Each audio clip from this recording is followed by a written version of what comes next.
Ok les amis, bonjour, bonsoir, ça dépend de lieu que vous pouvez me suivre.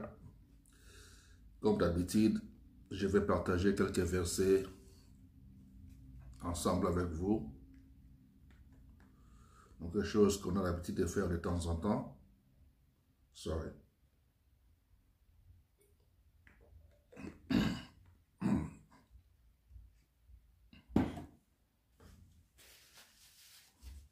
Ok les amis,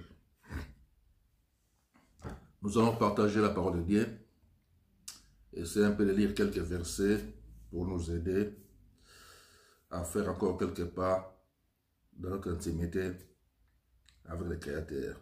Chose que j'aime bien faire. Ok. Pour aujourd'hui, nous allons commencer par lire des versets. Ou quelques versets. Je commence par prendre des versets. Le premier verset que nous allons lire maintenant, c'est 3e épître de Jean. Donc 3 Jean. Comme on dit, 3 Jean. 3e épître de Jean. Je suis déjà. 3 Jean, c'est avant le livre de Jude. Le livre de Jude, c'est juste avant Apocalypse. Donc si vous commencez par le livre d'Apocalypse, vous avez avant l'Apocalypse le livre de Jude. Et avant le livre de Jude, vous avez le livre de 3 Jean. Donc je lis juste le premier verset de 3 Jean. 3e épître de Jean. C'est écrit l'ancien Agaius, le bien-aimé que j'aime dans la vérité. Ici, l'ancien, c'est Jean. Donc, c'est 3e épître de Jean. Les épîtres, c'est comme des lettres. Donc, des messages qu'ils peuvent envoyer aux autres frères, à une personne particulière, ou à toute une équipe, à tout un groupe.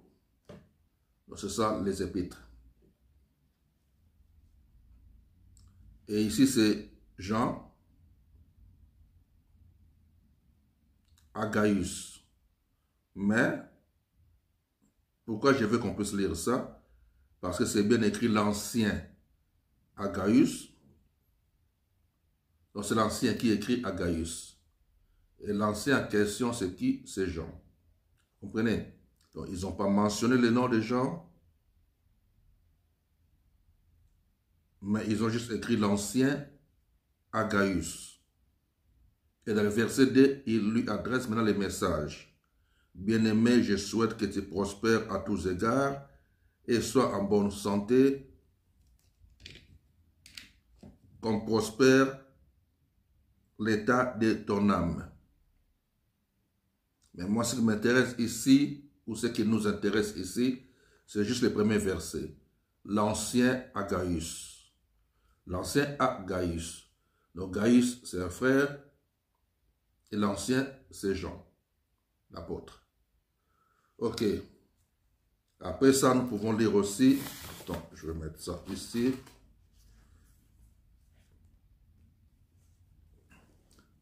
Nous pouvons lire aussi 1 Samuel 28.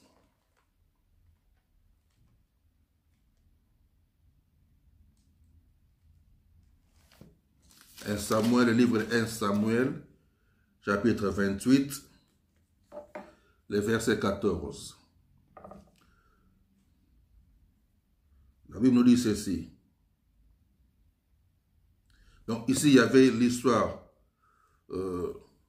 du roi Saül qui était parti voir une femme,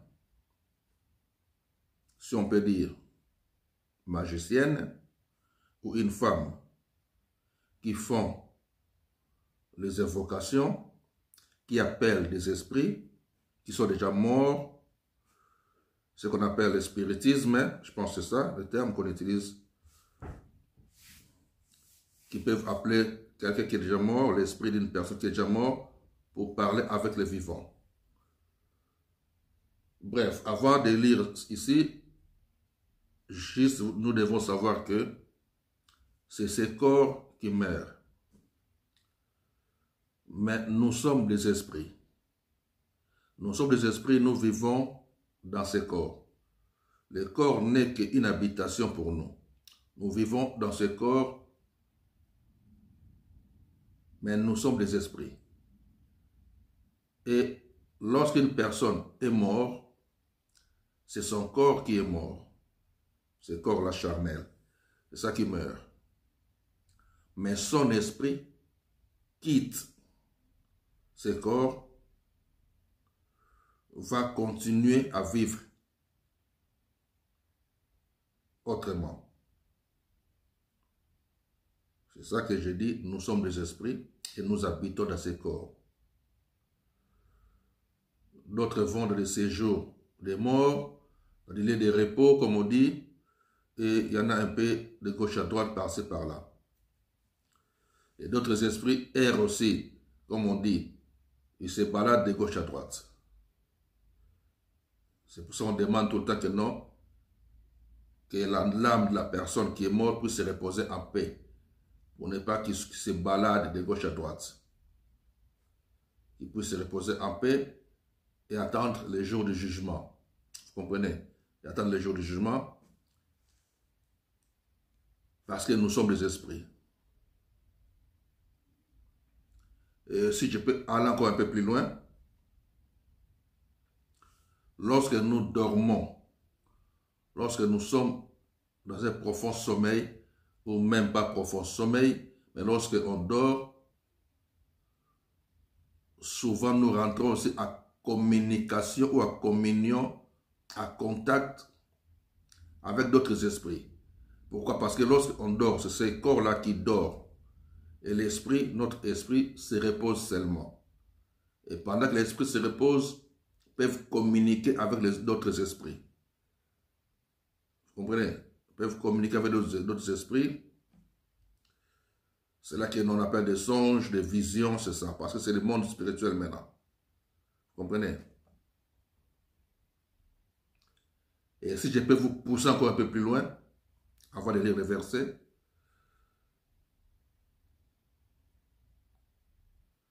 pour ceux qui connaissent bien les choses spirituelles, pour rentrer dans le domaine spirituel, tu dois sortir de ces corps physiques. Parce que nous sommes des esprits.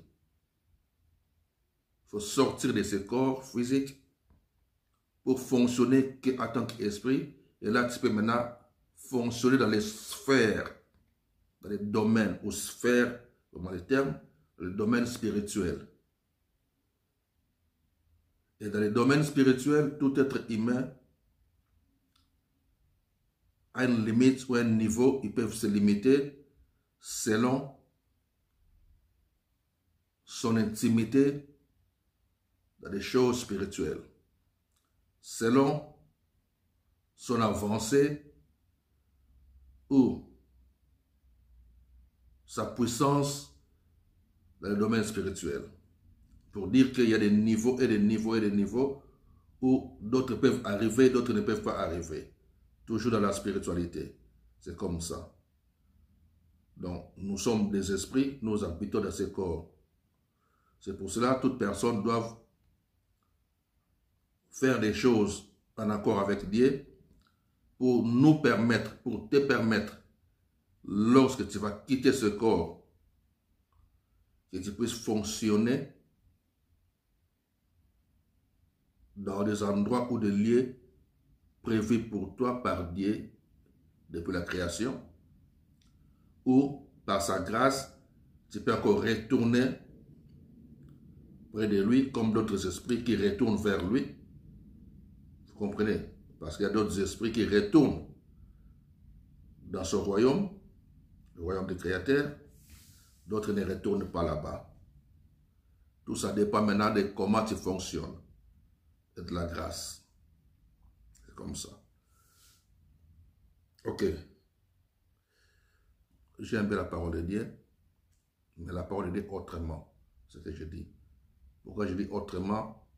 Parce que Dieu n'est pas limité dans la Bible. Dieu n'est pas limité dans ce qui est écrit. Nous sommes des esprits Dieu est esprit et nous communiquons avec lui en esprit.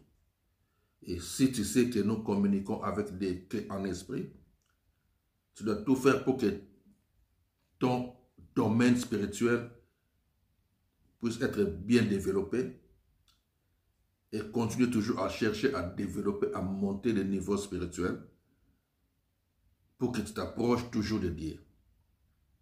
Plus tu t'approches de lui, et lui aussi Dieu s'approchera de toi. Plus tu cherches à devenir comme lui, lui aussi il s'approche vers toi. La Bible dit dans 1 Corinthiens chapitre 6 verset 17 que celui qui s'attache à Dieu est avec lui un seul esprit. Donc lorsque tu commences à t'attacher à lui, tu deviens un seul esprit avec lui. Et lorsque tu deviens un seul esprit avec lui, c'est ça qui veut dire que c'est lui maintenant qui commence à prendre le contrôle de ta vie et tu fonctionnes ensemble avec lui. Vous comprenez? 1 Samuel chapitre 28. Nous avons lu 3 Jean 1, l'ancien à Gaius. L'ancien Jean qui parlait à Gaius. L'ancien Jean qui donnait des conseils à Gaius. L'ancien c'est Jean. Gaius c'est bien-aimé, le frère à Gaius. L'ancien Jean lui dit, je souhaite que tu prospères à tous égards, comme prospère l'état de ton âme. Vous comprenez? Et comment prospère l'état de ton âme? C'est lorsque tu cherches à monter de dimension, de niveau spirituel.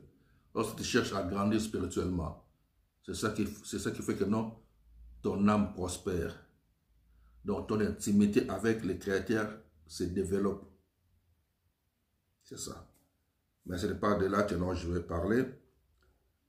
Juste retenir que l'ancien, c'est Jean qui parlait à bien-aimé à Gaius. Maintenant ici, dans 1 Samuel chapitre 28, le roi Saül, qui était le roi, le premier roi d'Israël, et même les enfants d'Israël qui avaient demandé à Dieu de leur donner un roi, et Dieu avait placé Saül à leur tête pour qu'il soit leur roi. Et maintenant, il y avait dans ce temps-là un prophète qui s'appelait Samuel, et c'est lui qui transmettait à chaque fois les messages du Créateur au peuple ainsi qu'au roi Saül. Jusqu'à un jour où Samuel le prophète était déjà mort. Maintenant, Saül avait besoin de messages du Créateur. Avait besoin que Dieu puisse lui parler. Et il devait maintenant, comme Dieu ne lui parlait pas, il devait maintenant chercher à rentrer en contact avec le prophète Samuel qui était déjà mort. Et c'est là que non, le roi Saül est parti voir cette dame qui faisait, si on peut dire, comme la nécromancie, des choses comme ça, qui peuvent invoquer des esprits qui sont déjà de l'autre côté de la vie. Et cette dame-là, maintenant, a appelé l'esprit de Samuel. Et le 1 Samuel, chapitre 28, verset 14, la Bible nous dit, le roi demande à la dame. Il lui dit, quelle figure a-t-il? Parce que déjà dans le verset 13, le roi lui dit, non, le roi demande à cette dame, ne crains pas parce qu'elle fait des choses qui n'étaient pas permis de les faire, d'invoquer ou de faire appel à un homme puissant, qui était le Samuel, le prophète Samuel. Et dans le verset 13, le roi lui dit, ne crains rien, mais que vois-tu? La femme dit à Saül, je vois un Dieu qui monte de la terre. Un Dieu qui monte de la terre. Ça aussi, je vais expliquer. Mais ce qui nous intéresse maintenant, d'abord, c'est le verset 14. Il lui dit, quelle figure a-t-il? Donc, ce Dieu-là, il a quelle figure? Et la dame répondit, c'est un vieillard qui monte. C'est un vieillard qui monte et il est enveloppé d'un manteau. Et du coup, Saül comprit que c'était Samuel. Et il s'inclina le visage contre terre et se prosterna. C'est un vieillard qui monte. Quel visage a-t-il? La dame dit que non, c'est un vieillard qui monte. Alors, pourquoi j'ai pris le vieillard ici, dans 1 Samuel 28, 14? Juste le vieillard qui monte, dans 1 Samuel 14, c'est ça qui nous intéresse. C'est ça qui nous intéresse. C'est le vieillard là qui monte. Dans 1 Samuel chapitre 28, verset 14, c'est le vieillard qui monte là qui nous intéresse. Dans cette exhortation. Et dans 3 Jean 1, l'ancien qui nous intéresse. Pourquoi l'ancien nous intéresse dans 3 Jean et le vieillard nous intéresse dans 1 Samuel 28? Ok. C'est parce que je vais essayer un peu d'exhorter sur l'ancien et le vieillard. Essayer un peu de vous parler de la différence qu'il y a entre un ancien et un vieillard, bibliquement parlant. Pourquoi je dis bibliquement parlant? C'est parce que dans le monde où nous vivons, on peut appeler quelqu'un ancien parce que ça fait longtemps qu'il est dans un service. Lui, c'est un ancien. Comme je connais un monsieur qui travaille dans le palais de justice, je connais un monsieur qui travaille dans le palais de justice depuis longtemps. Donc, celui-là, on peut l'appeler c'est l'ancien du palais de justice. Il est là depuis longtemps. Soit dans un travail où vous travaillez, vous avez des anciens, des gens qui sont déjà là depuis longtemps, sont aussi des anciens. Et nous avons aussi des vieillards. Des vieillards, ça veut dire que non, des personnes qui sont nées il y a longtemps et qui vivent encore jusqu'à aujourd'hui. Ça fait longtemps qu'ils sont sur cette planète. Donc, ce sont des vieillards. Vous comprenez? Des vieillards, c'est un vieux papa, une vieille mamie. C'est comme ça.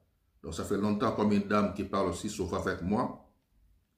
Une femme qui parle souvent avec moi aussi, de temps en temps. Si on croise, on parle. Elle a eu ses 84 ans cette année. 84 ans, oui. Ou je pense qu'elle a eu 84 ans juste avant. Donc, je pense au mois de décembre 2023. Elle a eu 84 ans. Vous voyez, c'est une vieille dame. C'est 84 ans. Donc, ça fait longtemps qu'elle vit sur cette planète. Donc, c'est une vieille. Mais, je ne parle pas de ces vieilles, de ce sens-là, d'être longtemps sur cette planète, ou d'un ancien qui est longtemps dans un service. Non. Mais ici, je vais parler de l'ancien et des vieillards que nous avons souvent l'habitude de lire dans les Écritures de la Bible. Chose qui complique beaucoup de gens. J'espère que j'ai déjà fait cette exhortation il y a un an passé. C'est sur notre YouTube. C'est le YouTube qui a mon nom. Il y a déjà ça depuis longtemps, depuis un an déjà passé. Nous sommes aujourd'hui. Nous sommes aujourd'hui le 18 février 18 février 2024. Nous sommes aujourd'hui le 18 février 2024. Donc il y a un an passé, presque ou plus ou moins un an passé, j'avais déjà fait cette exhortation et je voulais encore les refaire encore aujourd'hui. Pour les gens qui n'ont pas vu cette vidéo, parce que ça date il y a longtemps, et après ça, il y a eu d'autres vidéos qui sont rentrées sur ce YouTube-là. Et si vous avez l'habitude de fouiller dans mes vidéos, les anciennes vidéos, vous pouvez voir ça. Ou sinon, vous pouvez en profiter dans ce que je vais faire maintenant, mais je ne vais pas trop expliquer non plus. Donc, c'est à vous de voir si vous avez le temps d'écouter cette vidéo et chercher l'ancien. Parce qu'il y aura toujours le même titre, l'ancien et le vieillard. Ok. C'est qui un ancien dans la Bible. C'est qui un vieillard? Dans les choses de Dieu, bien sûr. Et j'ai noté quelques versets aussi pour nous aider. J'ai noté quelques versets ici devant moi. C'est qui un ancien et c'est qui un vieillard. Donc, nous devons savoir que lorsqu'une personne travaille pour Dieu sur cette planète et qu'il est vraiment attaché à cette œuvre-là, on peut aussi l'appeler un ancien. Pourquoi un ancien? Donc, pas parce qu'il vient de commencer le travail, non parce qu'il vient de commencer ce travail, non. Mais c'est parce qu'il est déjà dans ce travail-là depuis un certain temps, depuis longtemps on peut dire, et il sait vraiment comment faire ce travail. Sur l'ancien ancien. Donc si vous lui posez des questions sur l'œuvre de Dieu, donc vous aurez la facilité d'avoir des réponses, de bonnes réponses aussi. Et comme l'œuvre de Dieu est aussi spirituelle aussi, ils peuvent aussi vous aider, ou il peut aussi vous aider dans des choses spirituelles. Parce que c'est quelqu'un qui est attaché à Dieu. C'est pour cela, je pense, le livre de Jacques, chapitre 5, verset 14, quand je vois ça, c'est ça. Jacques, on nous parle d'ancien aussi. Jacques, c'est juste après le livre des Hébreux. Jacques, le livre de Jacques, c'est après le livre des Hébreux. Jacques, chapitre 5, verset 14. La Bible nous dit que non, si quelqu'un parmi vous est-il malade, qu'il appelle les anciens. Les anciens, donc plusieurs anciens, bien sûr. Il appelle les anciens de l'Église et que les anciens prient pour lui en loignant d'huile au nom du Seigneur. Et la prière de la foi sauvera les malades. Et le Seigneur les relèvera, et s'il a commis des péchés, il lui sera pardonné. Donc si quelqu'un est malade, ils doivent appeler les anciens de l'Église. Ici, on ne parle pas des anciens d'une assemblée locale, mais les anciens de l'Église. Pourquoi? Parce que dans les temps anciens, l'Église, corps de Christ, l'Église de Jésus-Christ, était bel et bien dirigée sur cette planète par le collège des anciens, un groupe de gens que nous appelons à ce temps-là les apôtres, dans la Bible bien sûr. Et après, il y a eu d'autres personnes qui se sont rajoutées dans les groupes et qui faisaient partie aussi des dirigeants de l'Église. Donc nous connaissons ceux dont leurs noms sont mentionnés dans la Bible, bien sûr. Par contre, tout le monde n'est pas mentionné dans la Bible. Vous comprenez? Mais nous devons toujours mettre dans nos têtes qu'ils étaient beaucoup parce que l'Église grandissait, croissait, les gens se rajoutaient. Et lorsque les gens se rajoutent, il y a beaucoup aussi qui venaient, qui travaillaient aussi bien en accord avec ceux qui étaient là déjà bien avant. Donc, ils devaient faire aussi partie des anciens. Donc, si quelqu'un est malade, ils doivent appeler un ancien ou les anciens de l'Église. Pourquoi? Parce qu'un ancien, il sait comment il peut prier pour vous. Un ancien, il sait comment il peut... C'est quelqu'un qui doit jeûner lui-même. Ce n'est pas qu'il va te demander de jeûner. Non, c'est lui qui va jeûner pour tes problèmes. C'est lui qui peut chasser les mauvais esprits. Si c'est les mauvais esprits qui te dérangent, parce que peut-être que toi-même, tu ne sais pas comment chasser les esprits mauvais. Et lui, il sait comment il peut les chasser en toi, dans ta vie. Donc, si quelqu'un est malade, il appelle les anciens. Pour que les anciens prient pour lui. C'est pour ça que je dis que parce que c'est l'ancien, il sait des paroles qu'ils peuvent utiliser et les anciens, ils sont en communion avec le Créateur. Les anciens, ils ont l'intimité avec le Créateur. Les anciens, comme ils sont là, même les mondes des ténèbres les connaissent aussi. Ça, nous devons le savoir. Parce qu'ils sont là, ils travaillent avec Dieu. Ils travaillent avec Dieu, ils travaillent pour Dieu. Lorsqu'ils parlent, les esprits écoutent parce qu'ils savent que non, ce sont des représentants. C'est eux qui représentent Dieu sur cette planète. On les appelle les anciens. Comme moi, comme plusieurs personnes dans ce monde. C'est pour cela, j'aime bien Actes des Apôtres, je pense 15-19 ou 19-15. Attends, je vais voir ça vite. Sorry.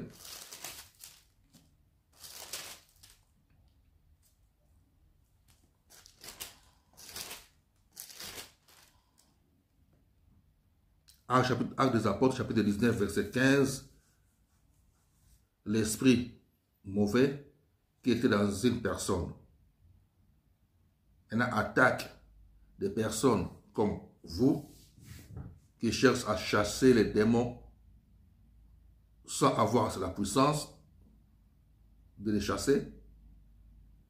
Des simples personnes, des simples frères ou des simples sœurs, si je peux dire, qui sont là seulement au nom de Jésus, au nom de Jésus, et vous transpirez, vous vous fatiguez parce que ce n'est pas votre domaine, ce n'est pas votre travail, simplement parce que vous avez lu dans Marc 16 que non,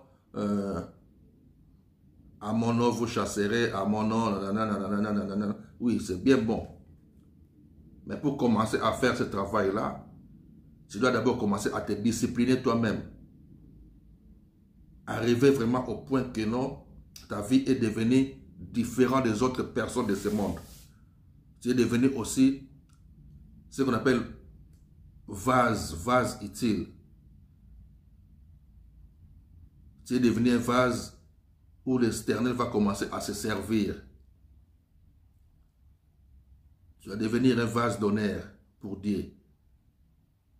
Vous comprenez?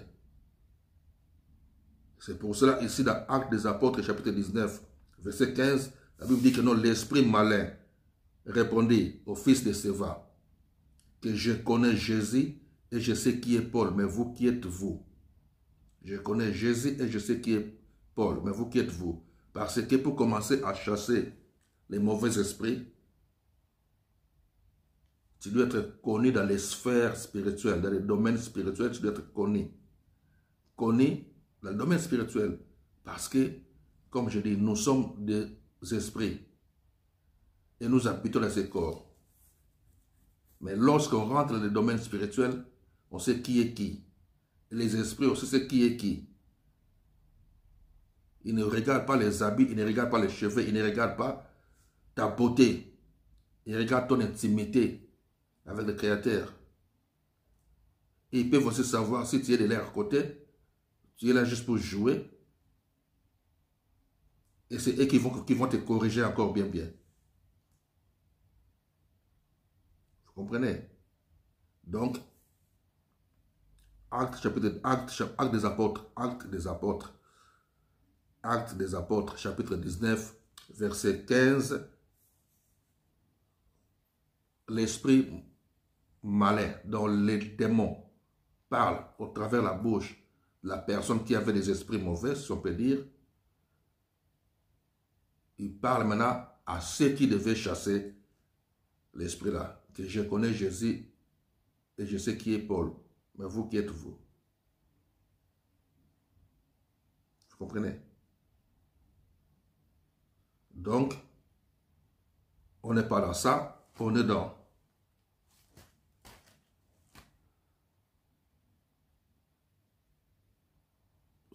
Jacques 5, 14. Si quelqu'un est malade, qu'il appelle les anciens. Pour que les anciens prient pour la personne. Parce que l'ancien, il sait comment faire les choses. L'ancien, il se discipline, il sait discipliner lui-même. Il mène une vie de discipline. Un ancien, c'est quelqu'un qui fonctionne comme, j'aime bien dire, comme les athlètes professionnels. C'est pour cela, Paul, je pense, dans l'épître où il parle à Timothée, il parle aussi souvent des athlètes. Il donne des exemples des athlètes. Parce que, où il donne des exemples de soldats. Sois un bon soldat de Jésus-Christ. Sois comme un athlète. Les athlètes reçoivent des couronnes corruptibles, mais nous, ce que nous faisons pour une couronne incorruptible. Donc, fonctionne, discipline-toi. Vous comprenez? Tu dois te discipliner. Servir Dieu, ce n'est pas que non un homme qui doit te dire que non, à partir d'aujourd'hui, tu es devenu serviteur ou servant de Dieu. Ce n'est pas ça. Parce que beaucoup sont là. Et lorsque je parle avec ce genre de personnes, au fond de moi, je rigole. Ça, je vous avertis, les amis. Lorsque je parle avec ce genre de personnes, souvent, ils sont fiers, trop fiers même, de dire que non, mon père spirituel, ma mère spirituelle, on m'avait consacré, et moi, dans notre église, on nous avait consacré. Ça, c'est l'humain, ça. Ça, c'est vous faites des choses entre vous. Et c'est pour cela, lorsque vous êtes devant des situations où il y a des problèmes, vous manifestez aussi la haine, la colère contre vos semblables, contre les autres personnes, bien sûr. Pourquoi? Parce que ce que vous faites là, ce n'est pas dédié. C'est entre vous. C'est quelqu'un qui vous a placé à servir, et notre vous a placé, et notre va prier pour vous. Vous comprenez? Tandis que l'œuvre de Dieu, c'est amour. Parce que Dieu est amour. Et cet amour-là doit fonctionner avec toi. Et les seules armes qui peuvent vaincre l'ennemi, c'est quel amour. Donc tu dois remplir vraiment l'amour en toi. Comment remplir l'amour en toi? C'est change ta vie. Et ce n'est pas du coup aujourd'hui tu vas changer, non. C'est petit à petit, petit à petit. Donc tu te forces petit à petit à changer. Tu te disciplines, tu évites des choses. Et ton langage aussi, tu dois les changer. Quand je dis changer le langage, ce n'est pas que non, commencer à parler comme on dresse les enfants des rois. Non, ce n'est pas ça. Et enlève tout ce qui est les insultes de ta bouche. Tout ce qui est mensonge, enlève ça de ta bouche.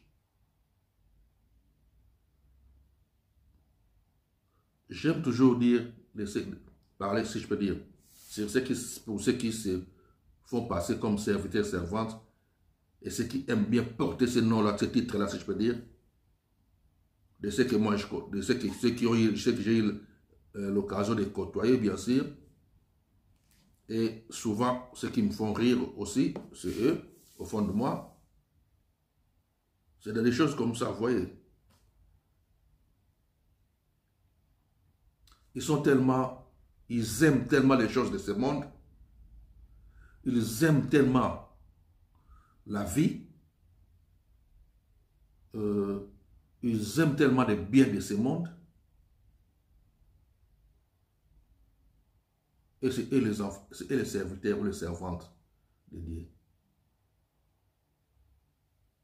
C'est eux les serviteurs et les servantes de Dieu. Vous comprenez? Et ils sont beaucoup sur cette planète.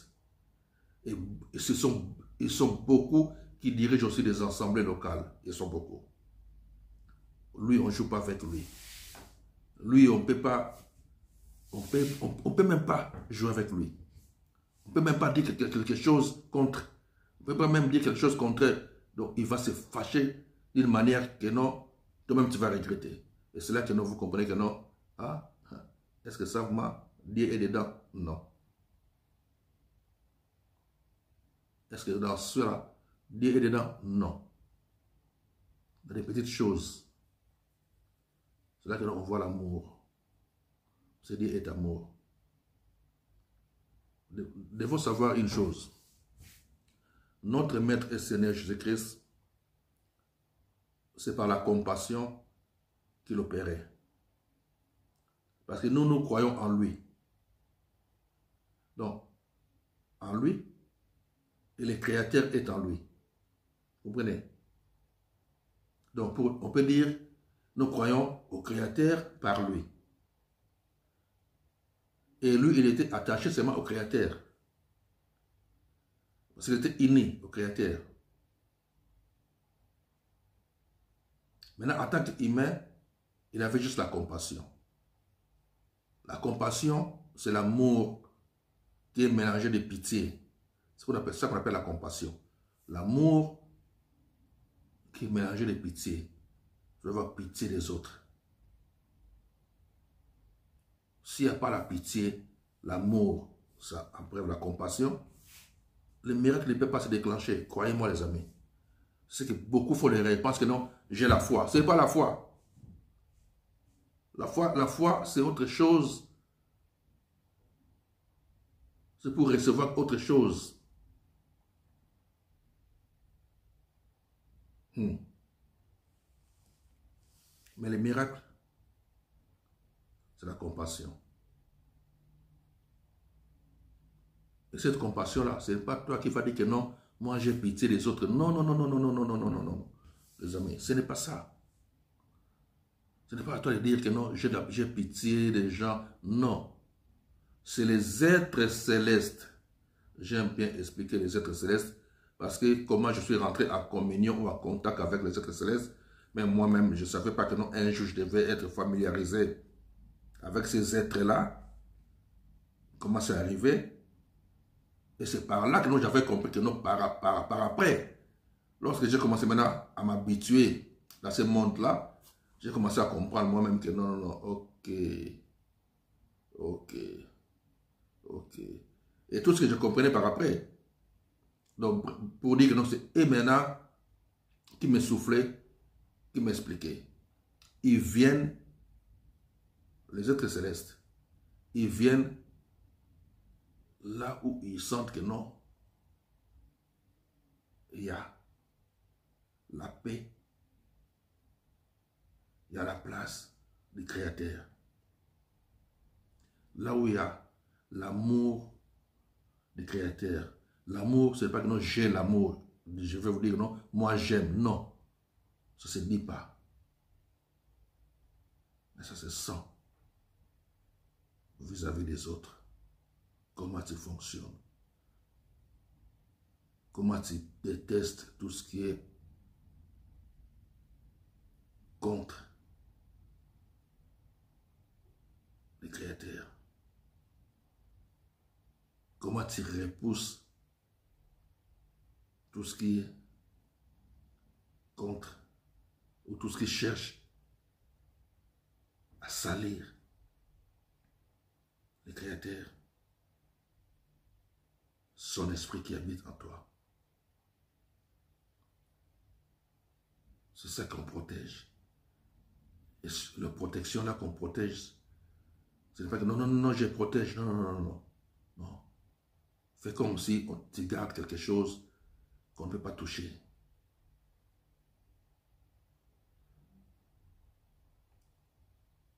Tu gardes quelque chose qu'on ne peut pas toucher. Et cette chose-là, c'est comme,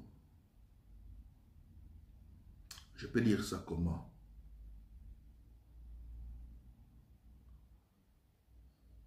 C'est comme de l'eau où tu dois tout le temps verser sur les gens. Invisiblement. Tu dois verser sur les gens. Tu dois arroser les gens. Tu dois arroser les êtres terrestres. Tu dois arroser les humains de cet amour-là. Et lorsque tu continues à le faire et que tu le fasses comme il le faut, tu le fais pour le Créateur. C'est là que les êtres célestes viennent travailler avec toi. J'aime bien répéter ça tout le temps. Ils viennent pour t'aider à faire ça bien. Et quand toi tu le fais bien, et aussi ils rentrent, commencent à faire avec toi. Et lorsqu'ils commencent à faire avec toi, tu peux ne pas les voir, mais tu peux aussi les voir Mais ils préfèrent que tu ne les vois pas tout le temps. Parce que leur présence peut faire peur même à toi-même. Vous comprenez? Leur présence peut même faire peur à toi-même.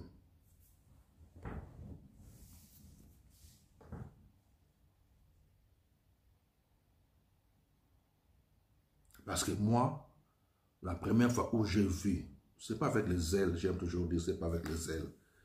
Mais la première fois où j'ai vu, je ne sais pas comment je peux dire, j'étais resté, comme on dit, bouche bée.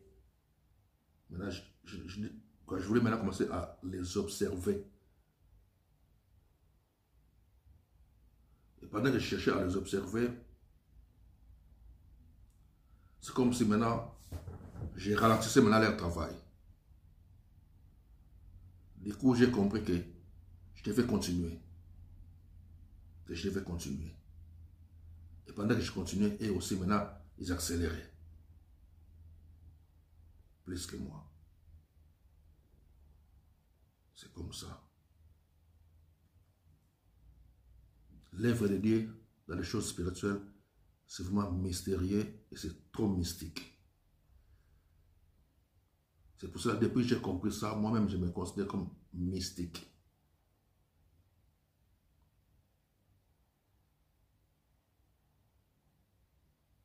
Ce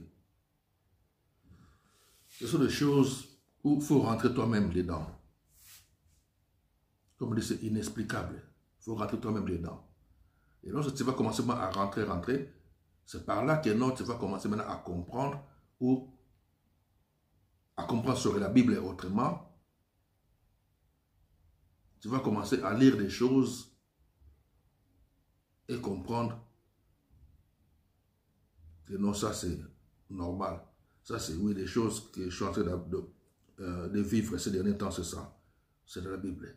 Des choses que les Daniel ont vécues, de Jérémie, des histoires comme ça. Vous comprenez? Ok. Jacques 5, 14. Si quelqu'un est malade, qu'il appelle les anciens et que les anciens prient pour lui. Parce que les anciens, ce n'est pas seulement que non des anciens qu'on voit dans les églises, que non, un vieux papa comme ça, parce que ça fait longtemps qu'il est dans l'église, lui on l'appelle ancien. Oui, c'est bien bon, c'est un ancien doyen. Ça, c'est les doyens. Mais sur la Bible, un ancien, c'est, comme je vais l'expliquer là, quelqu'un qui comprend bien l'œuvre de Dieu, quelqu'un qui comprend les choses de Dieu, quelqu'un qui fait vraiment le travail de Dieu et qui le fait pour la gloire de Dieu. Vous comprenez? C'est pour cela que si nous lisons aussi, wait, il y a quelques papiers où j'avais noté, je vais voir ça.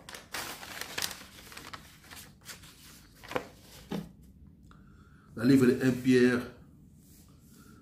1 Pierre 5 toujours, oui. 1 Pierre 5, on n'a pas encore lu ça.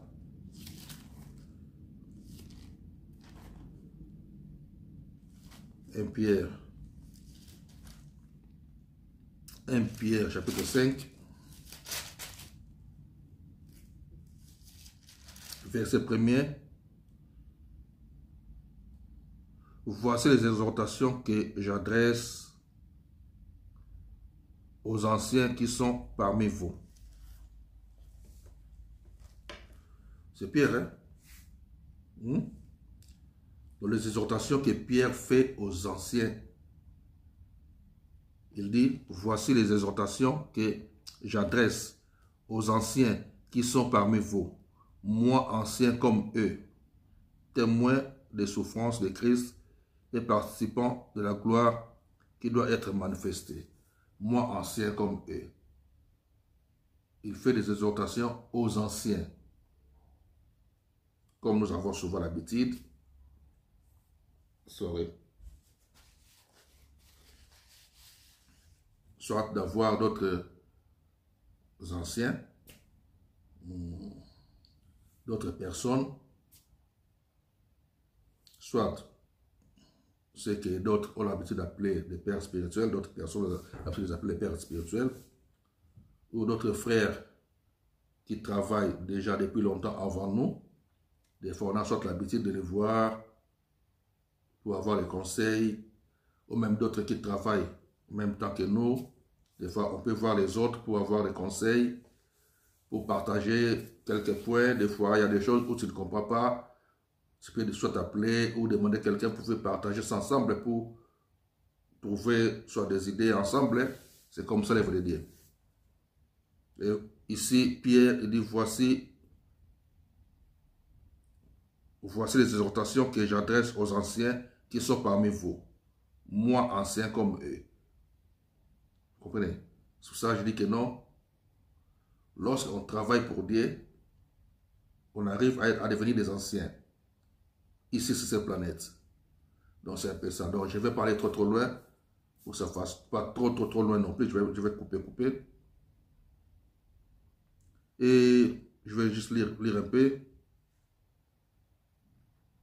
Donc, dans 2 Timothée chapitre 4, verset 8, Paul parle de la couronne qui lui a été réservée. Ça, bon, il y a beaucoup de choses où j'ai expliqué, mais c'est dans les livres. Hein. Donc, j'ai juste tiré un peu, noté dans le papier, mais je ne vais pas tout lire parce que je ne vais pas non plus rester trop longtemps. Sinon, la vidéo, ça sera trop long et ce n'est pas bien non plus. Donc, si nous lisons aussi, donc je dis 2 Timothée 4, 8, Paul parle de la couronne qui lui a été réservée parce qu'un ancien, ou tout enfant de Dieu, lorsque nous quittons cette planète, après la mort, bien sûr, lorsque nous montons ou nous remontons vers les créateurs, ceux qui vont remonter, bien sûr, ceux qui vont aller dans les royaumes de Dieu, bien sûr, je parle, vont tous recevoir des couronnes. Mais il y a différents types de couronnes. Tout ça dépend de ce que nous faisons. Et Apocalypse chapitre 5, verset 11, Apocalypse chapitre 5, verset 11, nous parle de vieillards, de myriades de vieillards. C'est pour ça que j'avais dit que non, nous allons voir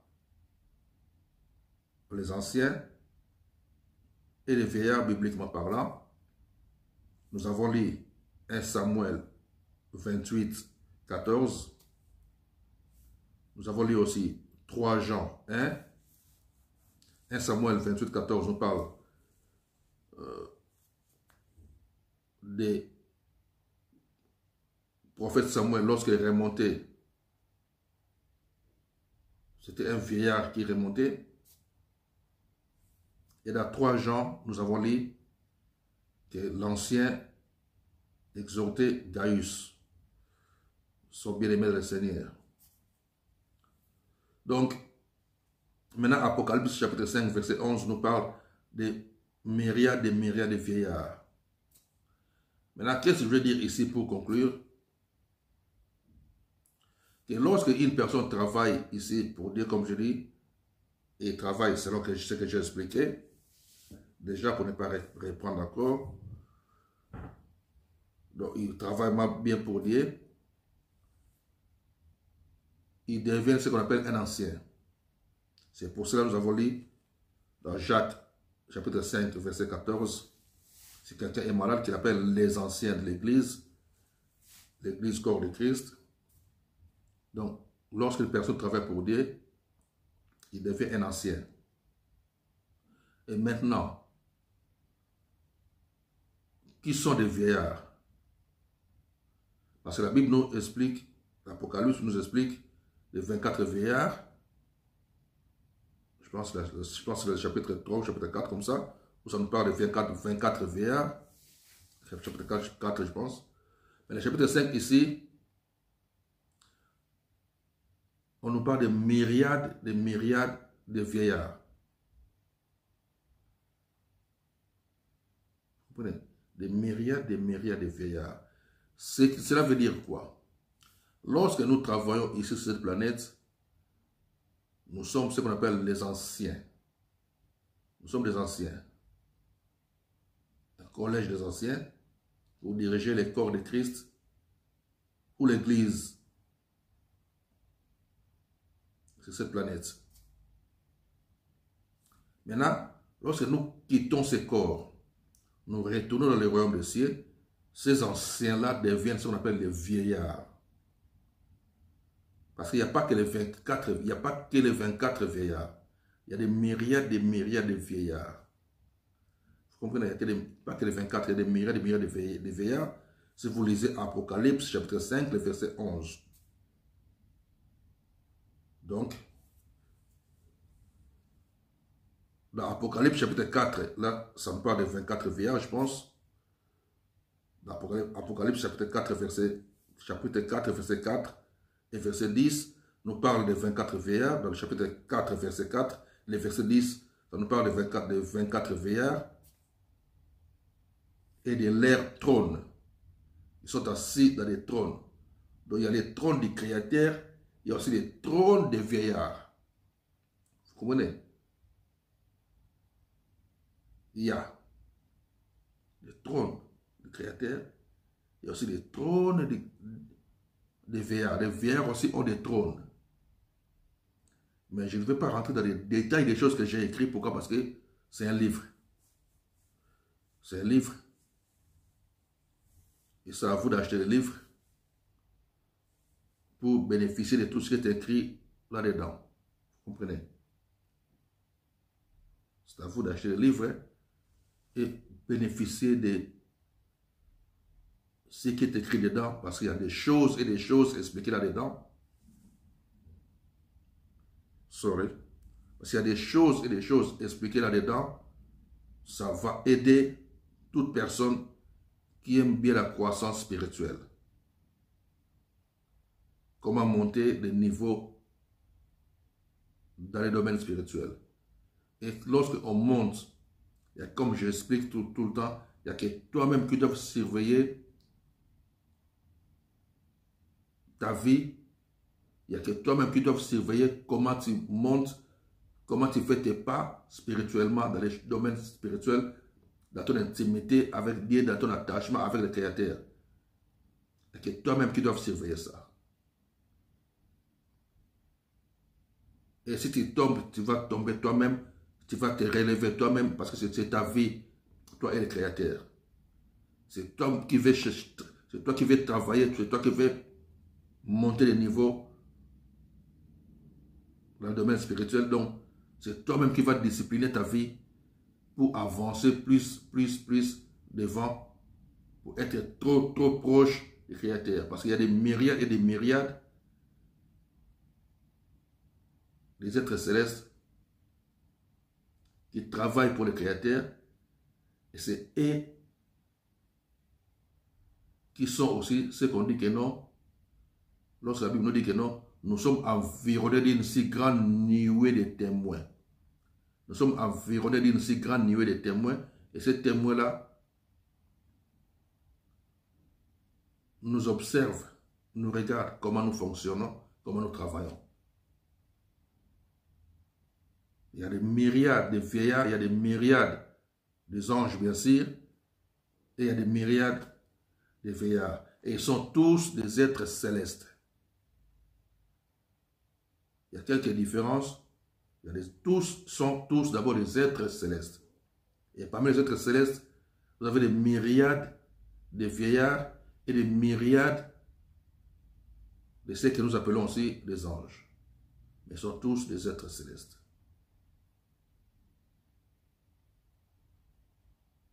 Vous comprenez? Et c'est eux aussi, comme je dis que non, qui nous observent, qui nous aident aussi. Et il y a l'ennemi aussi qui nous observe et qui nous attaque, qui nous combat pour que nous ne faisons pas des pas en avant, pour que nous ne puissions pas monter, que nous puissions toujours rester dans les choses de ce monde. Vous comprenez? Les choses de ce monde. Parce que pour aimer Dieu, pour être trop attaché avec Dieu, tu dois te détacher vraiment des systèmes de ce monde. Tu dois te détacher des systèmes de ce monde. n'est pas trop aimer les choses de ce monde.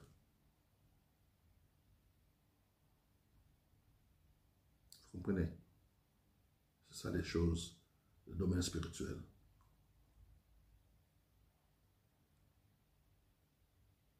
Donc, comme je dis, Apocalypse 4, verset 4 et verset 10, nous parle de 24 vieillards et de leur trône. Et la Bible dit que non, ils jetèrent leur couronne devant le trône du Créateur. Parce qu'eux aussi, ils sont assis dans leur trône. Mais lorsqu'il y a le Créateur là devant, ils se prosternent et ils jettent leur couronne devant le Créateur. Donc, tout ce sont des choses que je parle comme ça. Je mélange un peu parce que c'est bien détaillé dans les livres. Hein. Vous comprenez?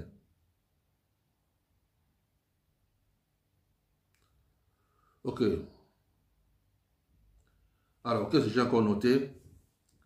Les vieillards là, les vieillards, c'est eux qu'on appelle des Elohim. Les Elohim, ça veut dire des dieux, ils sont des dieux. Bon, je sais que beaucoup d'entre vous aiment toujours utiliser les termes dieux minuscules, dieux majuscules, tout ça, mais moi j'aime pas ces termes-là. Parce que c'est que nous-mêmes qui écrivent, quoi, vous voyez. Donc, c'est nous-mêmes qui écrivent.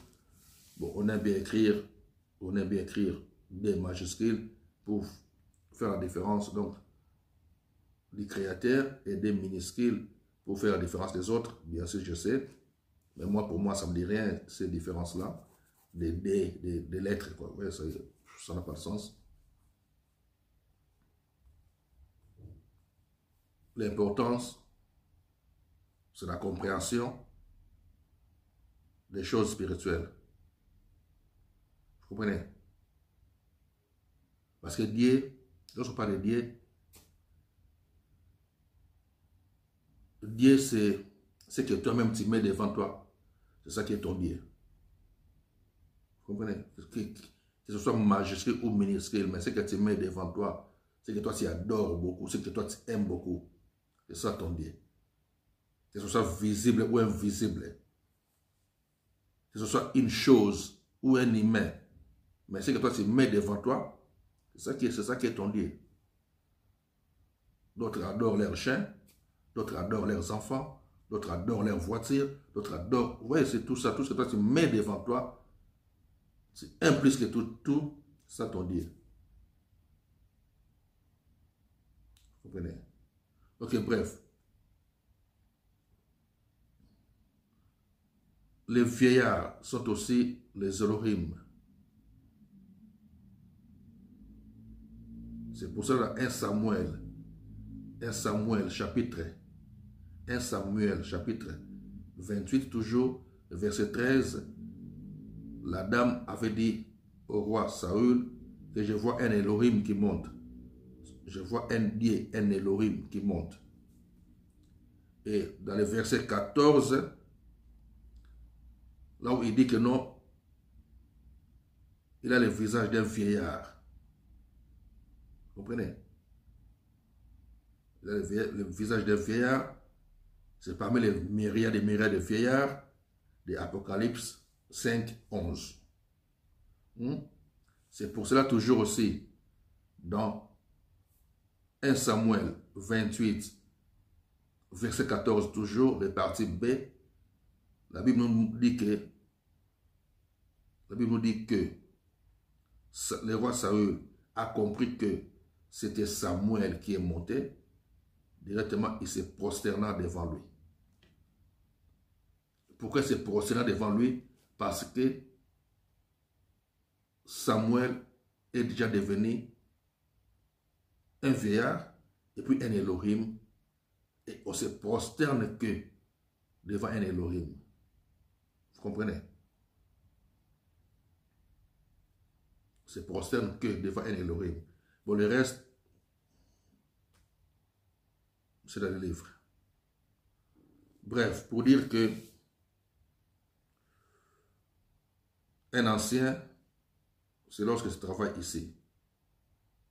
Comme nous, on travaille là. Un ancien, c'est lorsqu'on travaille ici. Et lorsqu'on quitte cette planète, on remonte vers le royaume de Dieu, on devient directement un vieillard. Et on rentre parmi les myriades de vieillards. Vous comprenez? C'est pour cela que vous voyez aussi l'histoire des montagnes de transfiguration.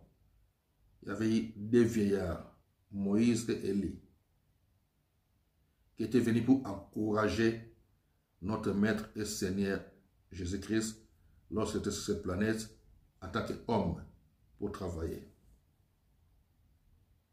Donc c'est ça. Et puis je peux rajouter encore quoi? Qu'est-ce que je peux encore rajouter? Ok. Maintenant,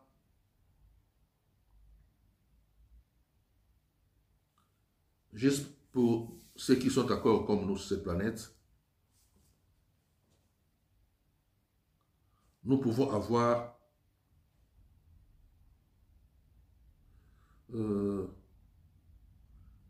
ce qu'on appelle des coachs. Moi, j'aime pas les termes là, moi, les pères spirituels, parce que pour moi, père spirituel, c'est Dieu, c'est le Créateur, c'est le Saint-Esprit. C'est lui le père spirituel, le Créateur. C'est mon père. Mais nous pouvons avoir des coachs et des mentors. C'est pour cela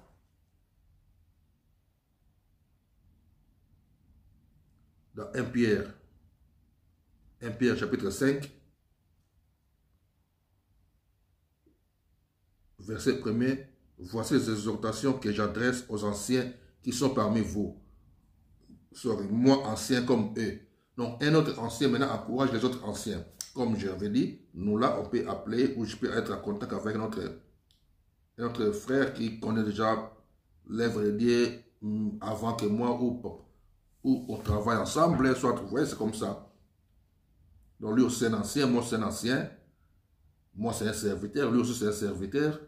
Donc je peux avoir des conseils de lui ou lui aussi peut avoir des conseils de moi, c'est comme ça. Donc je peux appeler quelqu'un, je sais que non, lui, il peut soit m'aider sur ces points, je peux soit écouter son avis, je peux soit écouter ses pensées, c'est comme ça. C'est là que notre Pierre maintenant exhorter les autres anciens ici. C'est pour ça que je dis que non, on a ce qu'on appelle des mentors. Voici les exhortations que j'adresse aux anciens qui sont parmi vous. Moi, ancien comme eux. Donc là, maintenant, il parle comme un mentor. Donc, nous avons ce qu'on appelle des mentors, nous avons aussi des coachs. J'aime bien expliquer ça. Nous avons des mentors, nous avons des coachs. Un mentor, c'est quelqu'un qui connaît cette œuvre-là. Et c'est un modèle pour toi. Voilà. Tu peux être en contact avec lui ou avec elle, ou tu peux aussi ne pas être en contact avec lui comme ça, mais juste par ses vidéos, par ses écrits. Tu suis ça, tu obéis, ou tu te familiarises avec ses écrits, avec ses messages. Tu essaies vraiment d'apprendre son travail et pour faire comme lui. Comme on voit beaucoup de frères et sœurs,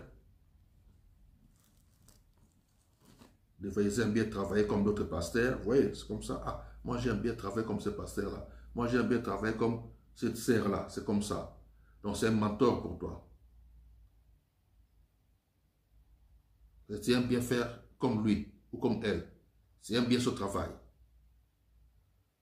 La personne peut être en contact avec toi. Il peut aussi ne pas être en contact avec toi. Mais c'est un modèle pour toi. À part ça, nous avons ce qu'on appelle des coachs. Mais par contre, les coachs sont des personnes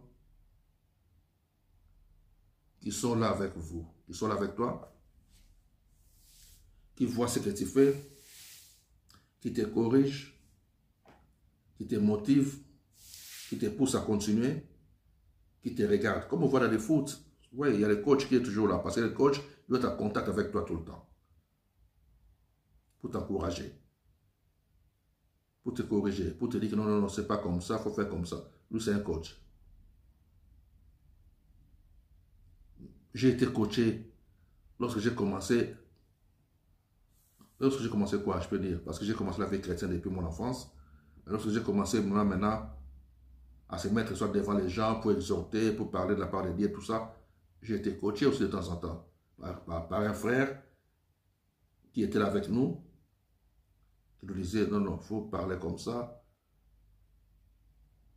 il ne faut pas t'habiller comme ça, pas ce genre des habits, oui, c'est comme ça. Il faut couper les cheveux comme ça, il faut faire comme ça, faire comme ça. Il faut mettre ta chemise à l'intérieur de ton pantalon. En fait, toutes ces histoires-là. On te dresse comment faire les choses de Dieu. Oui, être présentable devant les autres, savoir comment parler, c'est comme ça. Donc, l'être de coacher, c'est un coach qui te surveille, qui t'encourage, qui te motive aussi d'avancer. Des fois, il te prend, vous gênez ensemble, vous faites des programmes de jeûner, prière ensemble, mais il faut être avec lui ou avec elle. C'est comme ça, ce n'est pas que non. À distance, non. Coach, c'est sur place. À distance, ça devient mentor. Coach, il est là avec vous. Il est là avec toi. Il vit, pas avec toi, mais il te voit de temps en temps. Il connaît ta vie. C'est ça un coach. Mais par contre, un mentor, c'est à distance que tu le vois ou tu le connais, il te connaît ou pas. C'est spirituel. Qu'il soit vivant ou mort, c'est spirituel, un mentor. C'est comme ça. Bref, tout ça c'est bien expliqué, comme je dis, c'est bien expliqué dans les livres. Que si Dieu vous fait grâce de la voir, vous pouvez mieux comprendre beaucoup de choses dedans. Ce que j'ai expliqué, ce que je n'ai pas expliqué. Que Dieu nous bénisse et nous sommes là toujours à faire des exhortations. Partagez ça avec vos amis. Ça peut les aider aussi. Et s'il y a des questions, inbox, je réponds toujours. Inbox aussi, c'est mieux. Ou s'il y a une question, je trouve que non, je peux faire une vidéo pour ça, je le fais. God bless you all, on est ensemble.